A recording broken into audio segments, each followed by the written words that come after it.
찬송가 301장입니다.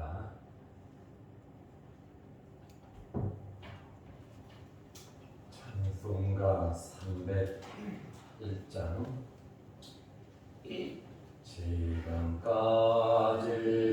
지내온 것 주의 크신 은혜라 아니 없는 주의 사랑 어찌로 말하랴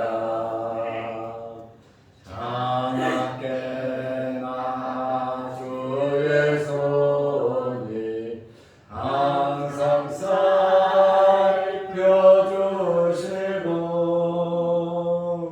모든 일을 주 안에서 형통하게 하시네. 몸도 맘도 연약하나 세임받아 살았네. 물붓듯이 부으시는 주의 은혜 족하다. 사랑 없는 거리에나 험한 산길 헤맬 때 주의 손을 굳게 잡고 찬송하며 가리라. 주님 다시 배올라리 날로 날로 다가와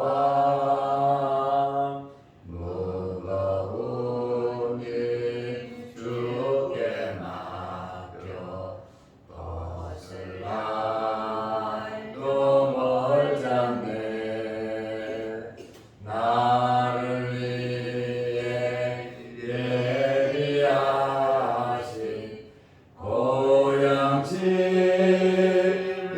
돌아가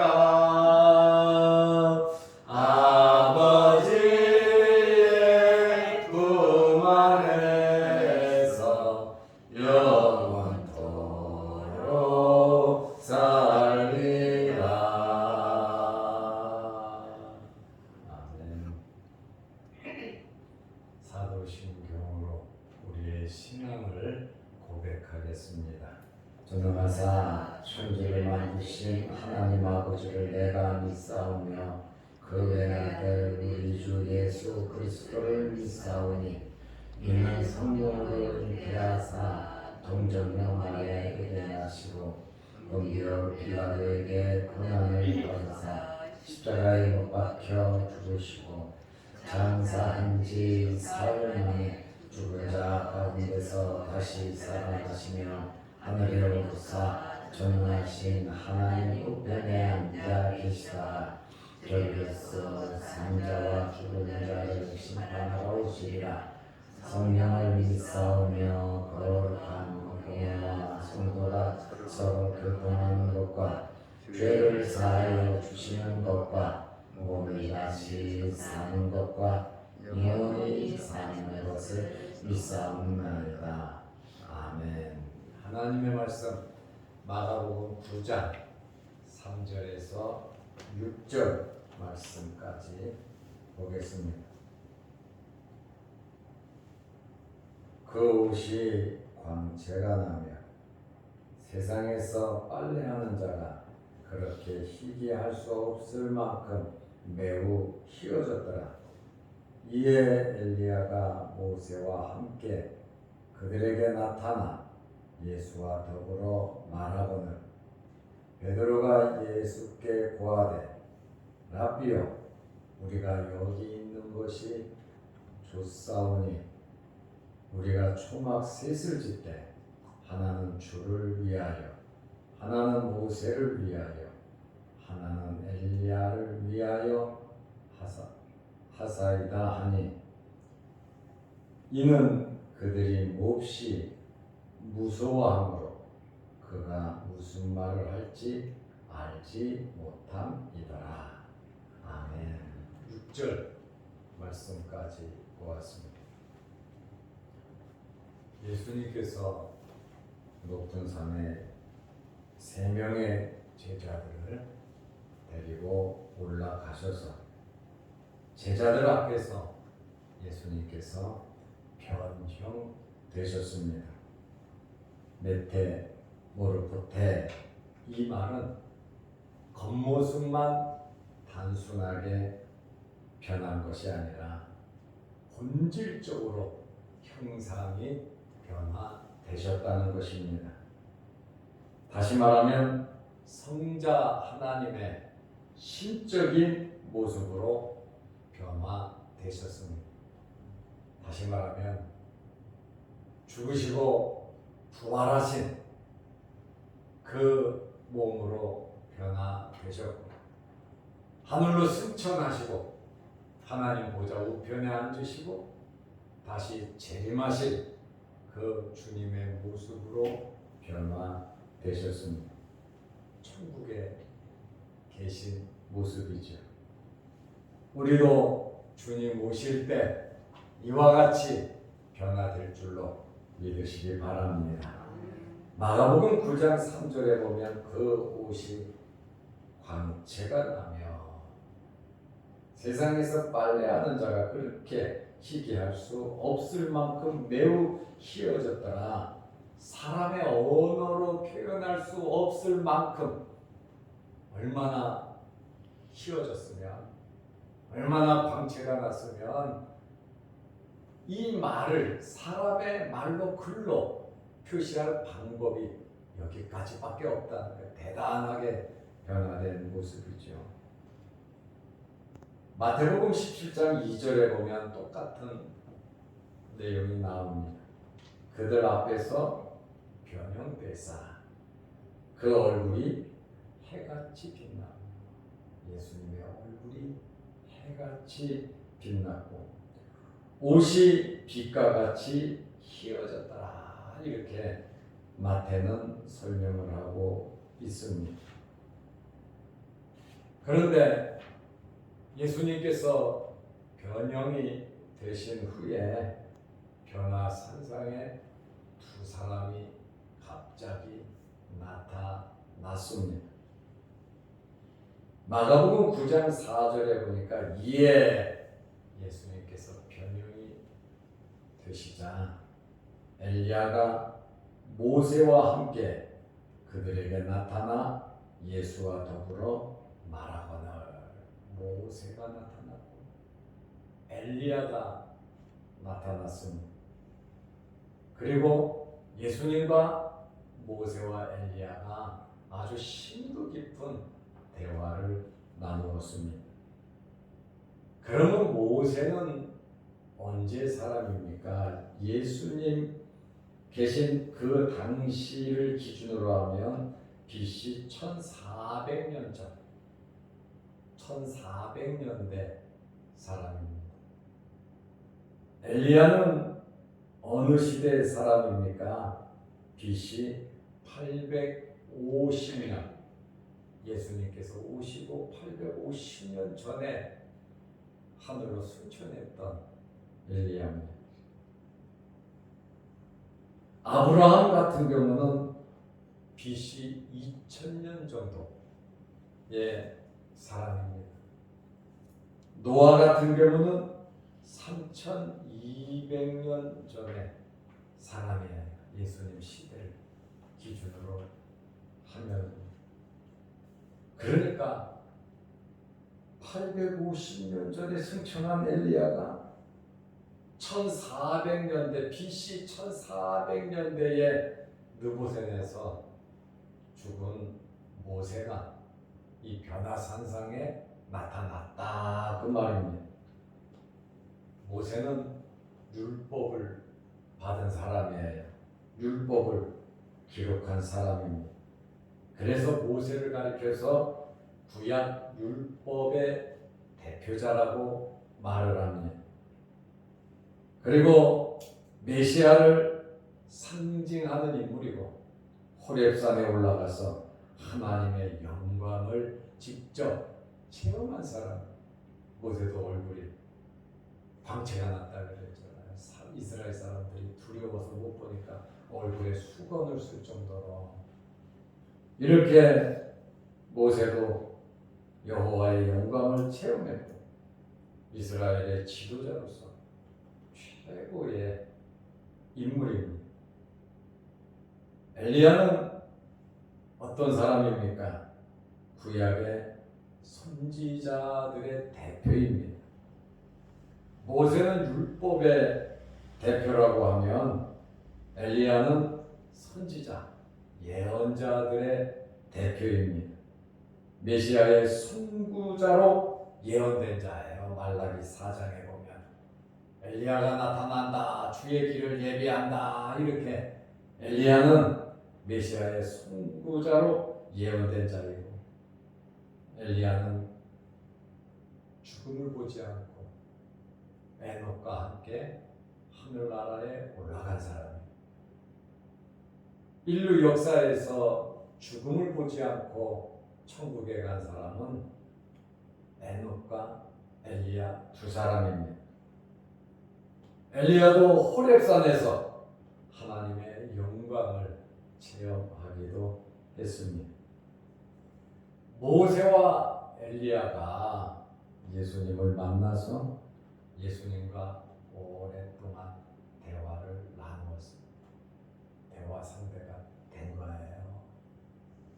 대화 상대가 되지 않으면 대화를 나눌 수 없지요. 그러니까 예수님의 제자들이 거기에 끼지를 못하잖아요. 오랫동안 대화를 나누었는데 이들이 예수님과 무슨 대화를 나누었습니까? 누가복음 9장 31절에 어떤 대화를 나누었는지 그 대화에 대한 내용이 나옵니다.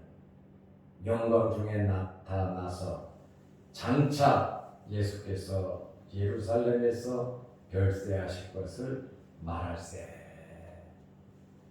예수님께서 예루살렘에 올라가서 십자가에 달려 죽으실 것에 대해서 모세와 엘리야와 예수님과 대화를 나누었습니다. 고난과 죽으심에 대해서 또 예수님의 부활에 대해서 하나님의 말씀이 하나님의 영원한 경륜을 이루는 구원의 놀라운 사역에 대한 복음의 핵심이잖아요. 하나님 말씀 중심이잖아요. 그러니까 이 사람들이 이러한 대화를 나누었습니다. 그러면 모세와 엘리야가 도대체 어디 있다가 이렇게 나타났습니까? 모세도 하나님의 나라에 있다가 엘리야도 하나님의 나라에 있다가 변화산상에 나타난 것입니다. 아주 굉장히 신비로운 사건입니다. 지금도 믿음의 선배들은 하나님의 나라에 있습니다. 먼저 세상을 떠난 신앙의 선배들, 예수 그리스도를 믿는 사람들은 천국에 이미 들어가 있습니다. 그의 영혼이 들어갔다는 거예요. 육신은 한 줌의 재가 돼서 흙으로 돌아가는 것이 하나님의 창조 원리인데 예수님께서 재림하시면 모세와 같이 엘리야와 같이 예수 그리스도와 같이 부활한다라고 하는 그러한 말씀입니다. 모세도 엘리야도 하나님의 나라에 있고 하나님은 어떤 하나님이신가? 죽은 자의 하나님이 아니시라. 하나님은 산 자의 하나님이십니다.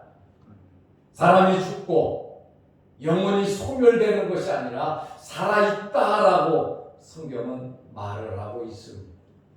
그런데 알아볼 수 있는 그 영혼을 알아볼 수 있는 존재로 이렇게 살아있다는 거예요. 모세를 알아보고 엘리야를 알아보잖아요. 예수 그리스도를 알아보잖아요. 마태복음 22장 32절에 나는 아브라함의 하나님이요 이삭의 하나님이요 야곱의 하나님이로라 하신 것을 읽어보지 못하였느냐. 하나님은 죽은 자의 하나님이 아니요 살아있는 자의 하나님이시니라 하시니. 모세도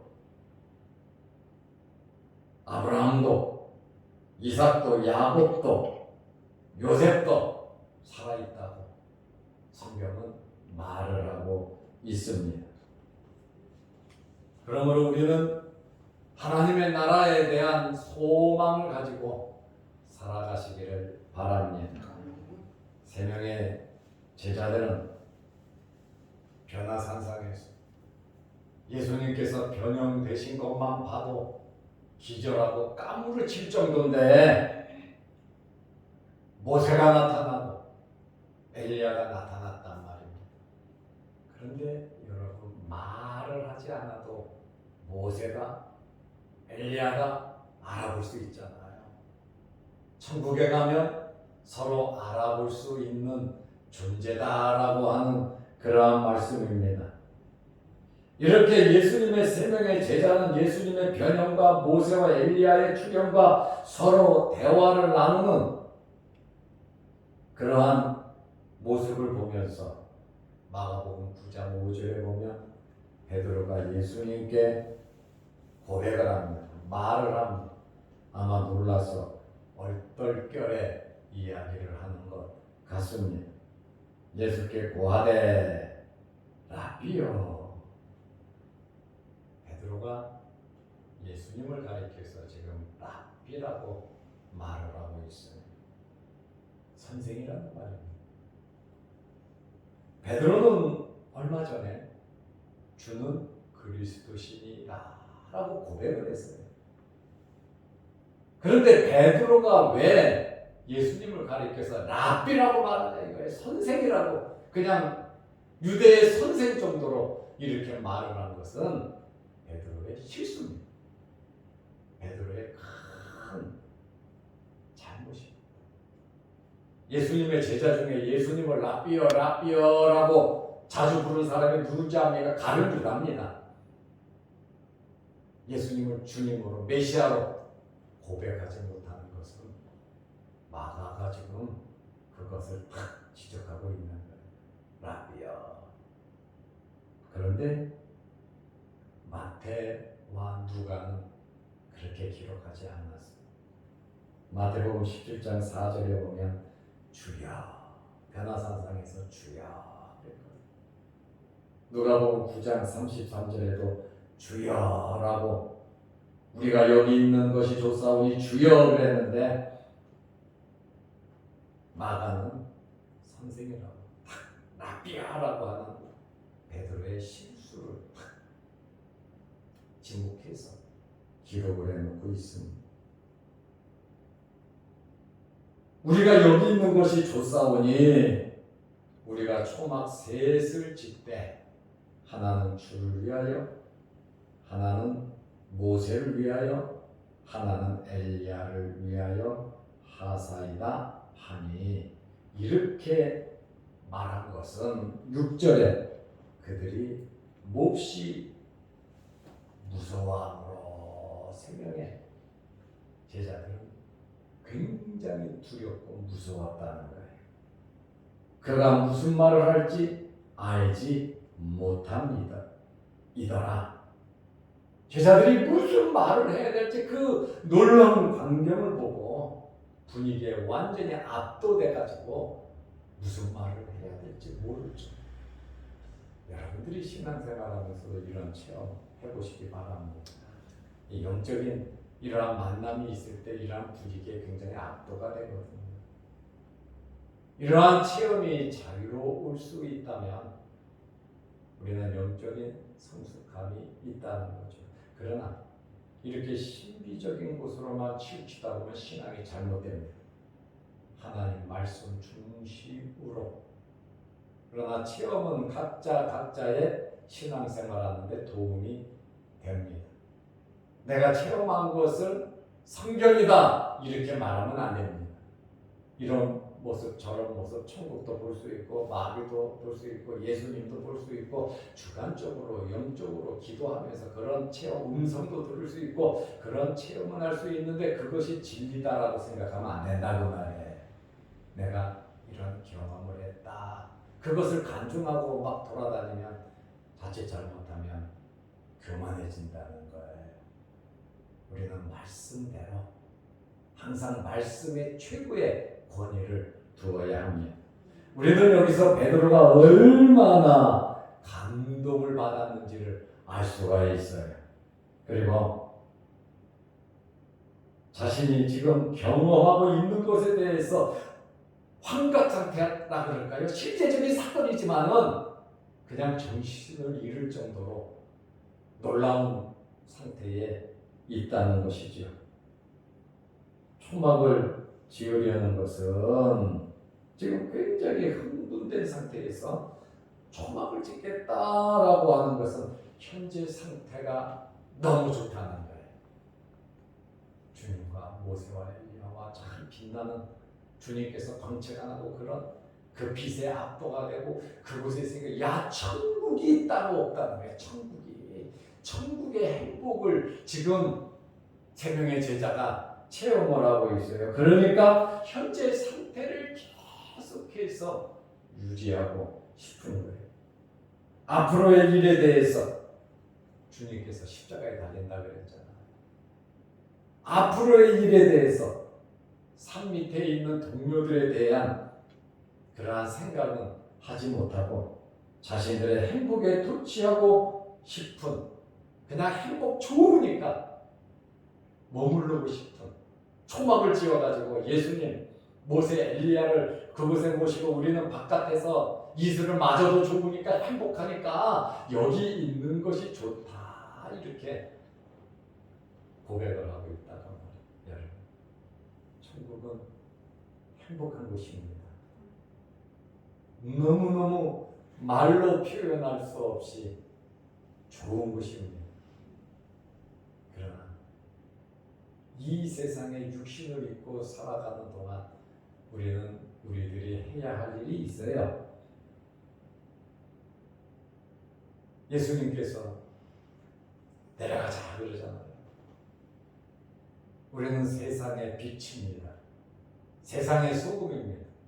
산속만 찾아가서 기도만 하려고 하면 안 돼요. 독선적으로 나는 은혜 생활을 한다고 세상과 인연을 끊어서는 안 된다고 말입니다. 이 세상 살아가는 동안 세상 속에서 열심히 땀 흘리면서 하나님의 백성으로서의 삶을 살아야 합니다. 항상 꿈에 도취돼가지고 물론 천국에 대한 사모함 그 신앙 좋습니다. 그걸 가져야 됩니다. 그러나 그것에 도취돼가지고 사회생활을 정상적으로 하지 못한다면 그것은 잘못된 신앙입니다. 하나님께서는 은혜 받기를 원해요. 이런 체험하기를 원해요. 그러나 그 받은 은혜로 세상에 가서 현실 세계에서 우리는 하나님의 백성으로서의 청지기로서의 삶을 열심히 살아야 합니다.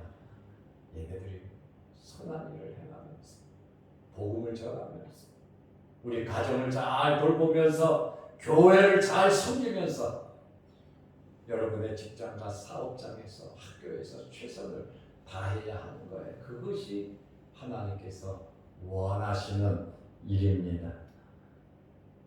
이들은 무슨 말을 해야 할지 알지 못하는 것으로 봐서 굉장히 흥분된 상태인 것을 알 수가 있어요. 우리는 이렇게 흥분되게 살면 안 됩니다. 정신을 차리고 깨어 근신하며 말씀 붙잡고 우리는 주님과 함께 살아가야 하는 것입니다. 그러므로 우리는 성경 말씀을 잘 합시다. 하나님의 거룩한 뜻을 말씀을 통해서 우리가 잘 알고 예수 그리스도의 마음을 알고 하나님께서 원하시는 대로 내가 이 세상에 살아가는 존재 목적, 내가 왜 살아가고 있느냐? 오직 하나님의 영광을 위해서, 하나님의 나라와 의를 위해서, 하나님 말씀대로 은혜가 넘치는 여러분들의 삶이 되시기를 바랍니다. 기도하겠습니다. 하나님 아버지, 변화산상에서 놀라운 역사가 일어난 이러한 체험적인 말씀을 보게 됩니다. 이것은 꾸며낸 이야기도 아니고 환상적인 이야기도 아니라 직접적으로 눈으로 보고 체험한 사건임을 알 수가 있습니다. 예수님께서 놀랍게 변화된 성자 하나님의 모습, 부활하신 예수님, 심판의 주님, 재림의 주님의 이 놀라운 모습을 우리는 바라보면서 이 세상 삶 속에서 주님과 함께 밑에 있던 9명의 제자도 생각하고 우리가 우리 신앙만 생각할 것이 아니라 하나님의 말씀을 세상 속에 전할 수 있는 저희들이 되게 하옵소서. 우리의 가정을 잘 지키게 하시고 주님께서 피로 값주고 세우신 교회에 맡겨주신 사명과 직분 잘 감당하여 주님의 몸된 교회를 굳건히 세워가는 저희들 되게 하시고 세상 속에서 주님 말씀하신 대로 복음을 땅끝까지 전하는 세상의 빛과 소금으로서의 삶을 살아가게 하옵소서. 우리에게 건강함을 허락하여 주시고 우리에게 굳센 믿음을 허락하여 주셔서 크고 작은 어려운 모든 일들을 잘 극복하는 저희들 되게 하옵소서. 영상 유튜브를 보면서 함께 은혜를 나누는 성도들에게도 신령한 은혜가 넘치게 하시고 말씀의 놀라운 체험이 있게 하여 주옵소서. 예수님의 이름으로 기도드리옵나이다. 아멘. 하늘에 계신 우리 아버지여, 이름이 거룩히 여김을 받으시오며 나라 임하옵시며 뜻이 하늘에서 이룬 것 같이 땅에서도 이루어지이다. 오늘날 우리에게 일용할 양식을 주옵시고 우리가 우리에게 주시는 자를 사하여 준 것 같이 우리 죄를 사하여 주옵시고 우리를 시험에 들게 하지 마옵시고 다만 악에서 구하옵소서. 대개 나라와 권세와 영광이 아버지께 영원히 있사옵나이다. 아멘. 자유롭게 기도하시기 바랍니다.